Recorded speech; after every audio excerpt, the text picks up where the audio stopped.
नमस्कार। कुछ लड़ाइयाँ किताबों से नहीं मजबूत इरादों से जीती जाती है। जी हाँ, और यूपीएससी भी इसी में से एक है। यूपीएससी ये सिर्फ एक एग्ज़ाम नहीं है, ये है जंगे ज़िंदगी। हर साल लाखों लोग उतरते हैं इस रणभूमि में, पर जीतता सिर्फ वही है जो ये कहता है कि आर या पार, या तो अफसर बनूंगा या तो इस रणभूमि में ही मर कर दफन हो जाऊंगा। ऐसा जुनून आपके अंदर होना चाहिए यदि आप यूपीएससी की तैयारी करने वाले हैं तो। ये लड़ाई है आपकी नींद से, ये लड़ाई, ये जंग है आलस से, और ये युद्ध है तुम्हारे उस डर से जो कहता है कि तुम नहीं कर सकते, तुम नहीं कर सकते। अब तुम्हें उसे बताना होगा कि तुम ही कर सकते हो, तुम ज़रूर कर सकते हो। मगर याद रखना मेरे दोस्त, तुम्हारा जंग यूपीएससी से है। सांसें गहरी ले लो, दिल थाम लो, क्योंकि ये जंग तुम्हें खून के आंसू तक रुला देगी। मैं ऐसा क्यों कह रहा हूँ? इसलिए कह रहा हूँ क्योंकि लाखों लोग आते हैं और उनके अस्तित्व तक मिट जाते हैं। और जानते हो ऐसा क्यों होता है?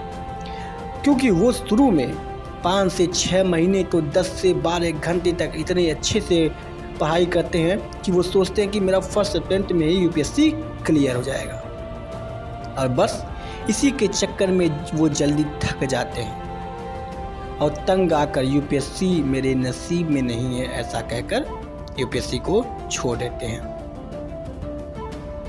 लेकिन तुम याद रखना, यूपीएससी क्लियर करना है तो 6 से लेके आध घंटे तक स्टार्टिंग में यूपीएससी को दो, लेकिन बीच बीच में पर घंटे या फिर 2 घंटे पर तुम 15-15 मिनट का गैप लो, ताकि तुम जल्दी बोर मत हो।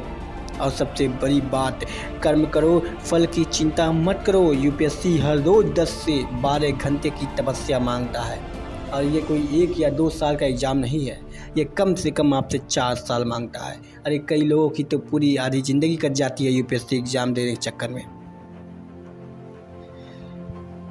याद रखना, यूपीएससी कोई परीक्षा की तैयारी नहीं है, वो खुद को बदलने की एक साधना है, तुम्हें बदलने की एक साधना है।